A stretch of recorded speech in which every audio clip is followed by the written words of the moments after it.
Assalamu alaikum. Paix sur vous. La question du contenu des manuels scolaires et de leur impact sur l'éducation des enfants est aujourd'hui devenue un sujet très débattu, y compris au sein des sociétés occidentales elles-mêmes. Mais ce débat ne s'arrête pas à leurs propres frontières. Ces pays cherchent également à imposer leur vision de ce qui serait convenable aux enfants d'autres nations et se permettent de critiquer et d'évaluer l'éducation dans des pays étrangers. Leur regard se tourne bien sûr en priorité vers le Moyen-Orient. Vous avez certainement entendu, durant la guerre menée contre Gaza, les discussions autour des manuels scolaires palestiniens. On les accuse d'inciter à la haine et on exige qu'ils soient modifiés pour que les enfants palestiniens apprennent à vivre en paix avec ceux qu'on appelle leurs voisins. Des voisins qui, rappelons-le, sont en réalité des colons qui prennent leurs terres.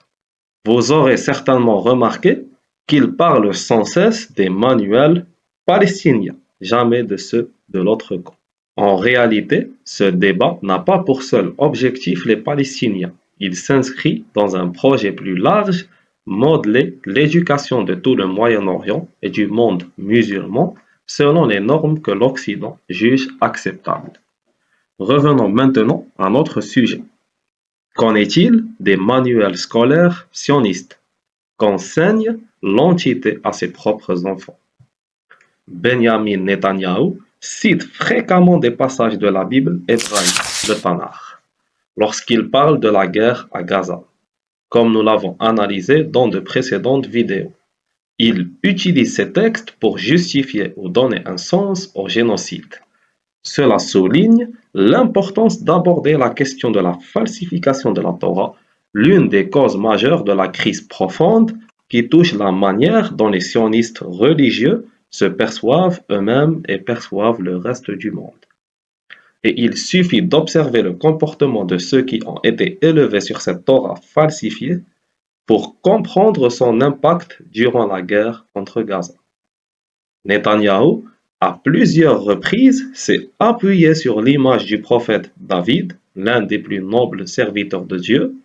Or, dans la Bible actuelle, David est présenté de manière profondément déformée. C'est un sujet que nous aborderons dans notre série sur les violences de la Bible et dans d'autres vidéos consacrées à l'humiliation des prophètes dans les écritures bibliques. Netanyahou utilise donc l'image biblique d'un David transformé en roi sanguinaire, implacable, qui écrase tout sur son passage et n'épargne personne, pour se donner une image guerrière. Ce choix nous offre un aperçu précieux de la culture de ceux qui ont été élevés sur ces écrits altérés. Je voudrais maintenant revenir un peu en arrière. Un chercheur américain des années 60, George R. Tamarin, a étudié la société sioniste. Il a réalisé un sondage auprès d'élèves de plusieurs niveaux scolaires, donc auprès de la jeunesse de cette société. Les résultats ont été publiés dans un ouvrage intitulé Attention au sionisme, écrit par un chercheur soviétique, Yuri Ivanov, qui a rapporté et analysé cette étude en détail. L'auteur écrit dans son livre Il n'y a pas si longtemps, le chercheur américain George R. Tamarin, qui a travaillé de longues années au sein de l'entité sioniste, a mené une enquête aux résultats extrêmement révélateurs et lourdes de sens. Tamarin a préparé 1066 formulaires identiques auxquels ont répondu par écrit 563 garçons et 503 filles, appartenant à différents niveaux scolaires dans diverses écoles. Le questionnaire portait sur le livre de Josué dans la Bible dans les écoles sionistes du 4e au 8e niveau. L'un des passages, nous l'avons déjà étudié dans un récent épisode des violences de la Bible. Et le deuxième, nous le verrons prochainement, Inch'Allah. Le peuple poussa des cris, On sonna des trompettes, et lorsque le peuple entendit le son de la trompette, il poussa de grands cris. Alors la muraille s'écroula sur place, le peuple monta dans la ville, chacun droit devant lui, et ils s'emparèrent de la ville. Ils vouèrent à l'anathème tout ce qui s'y trouvait, hommes et femmes, enfants et vieillards, jusqu'aux bœufs, aux brebis et aux ânes, ils passèrent tout au fil de l'épée. Josué 6. Et encore, Josué prit Makeda ce jour-là et la frappa du tranchant de l'épée. Il voua à l'anathème son roi, ses habitants et toute âme qui s'y trouvait, sans laisser aucun survivant. Il traita le roi de Makeda comme il avait traité le roi de Jéricho. Puis Josué, avec tout Israël, marcha de Makeda à Libna et il attaqua Libna. Le Seigneur la livra, elle et son roi, entre les mains d'Israël. Et ils frappèrent du tranchant de l'épée et ne laissèrent aucun survivant, traitant son roi comme celui de Jéricho. Josué 10. Le questionnaire demandait de répondre aux deux questions suivantes. Penses-tu que Josué et les Israélites ont agi correctement ou non? Explique pourquoi tu as cette opinion. Supposons que l'armée occupe un village arabe pendant la guerre. Serait-il bon ou mauvais qu'elle se comporte envers les habitants comme Josué envers Jéricho? Explique pourquoi. Tamarine note que les massacres commis par Josué ne sont pas les seuls actes de ce type dans la Bible. Il a choisi cet exemple parce que le livre de Josué occupe une place particulière dans le système éducatif. Les formulaires furent distribués dans les écoles de Tel Aviv, dans un village près de Ramallah, dans une ville de la région de Sharon, dans la colonie de Muaz Tzedek, etc. Voici quelques réponses récoltées. Un élève d'une école de la région de Sharon écrit: le but de la guerre était de prendre le pays. Ils ont donc bien fait en occupant les villes et en tuant leurs habitants.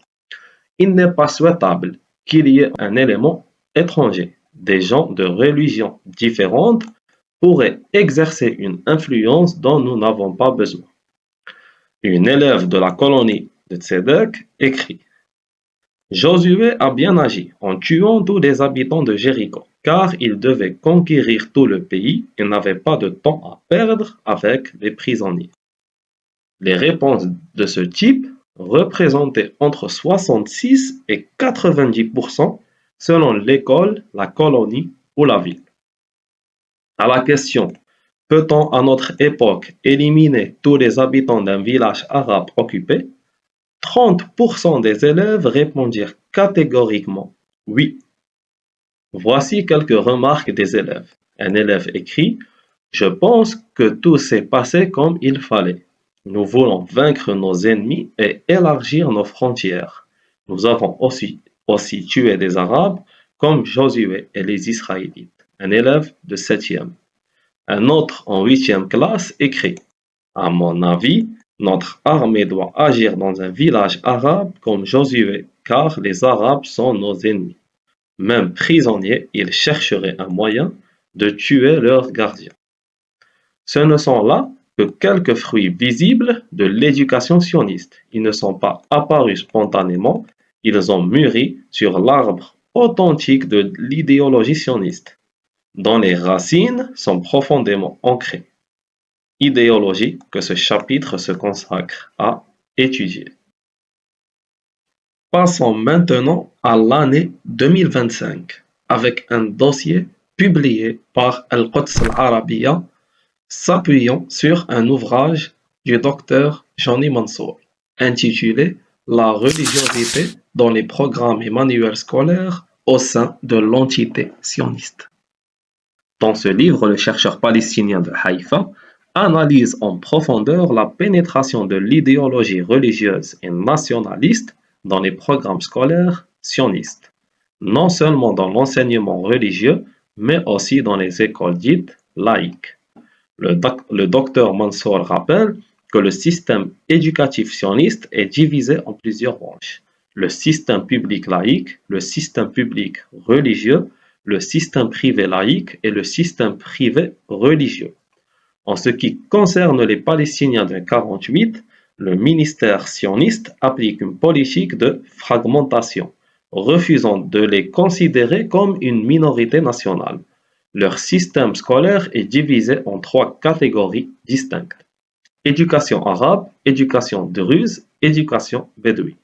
Dans son entretien, le docteur Mansour explique que la société sioniste connaît un conflit interne profond entre courants laïques et religieux, conflit qui se reflète directement dans les programmes d'enseignement.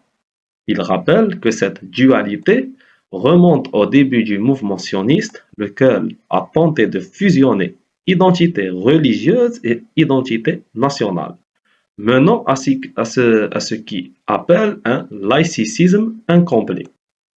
La montée de l'extrême droite religieuse, surtout sous les gouvernements de Benjamin Netanyahou en 1996, a permis l'infiltration de ce qu'il appelle un salafisme religieux juif dans tout le système éducatif. Cela s'est fait par la nomination répétée de ministres issus de la droite religieuse, l'augmentation des budgets des institutions religieuses, l'expansion des activités extrascolaires à caractère religieux. Même les livres de matières scientifiques et littéraires ont été modifiés pour inclure des contenus religieux destinés à renforcer le nationalisme religieux raciste et la judéité de l'État. Le docteur Mansour met en garde contre une stratégie systématique: effacer l'existence des Palestiniens. Les manuels évitent les mots Palestine et Palestiniens, utilisent les termes ennemis ou terroristes, présentent les Arabes comme étrangers et indignes de vivre sur cette terre. Il s'agit d'une véritable diabolisation destinée à former une génération persuadée que les Palestiniens sont une anomalie historique. Mansour souligne que les programmes scolaires glorifient l'armée présentée comme l'armée de Dieu, combattant ses ennemis sur la base de croyances religieuses.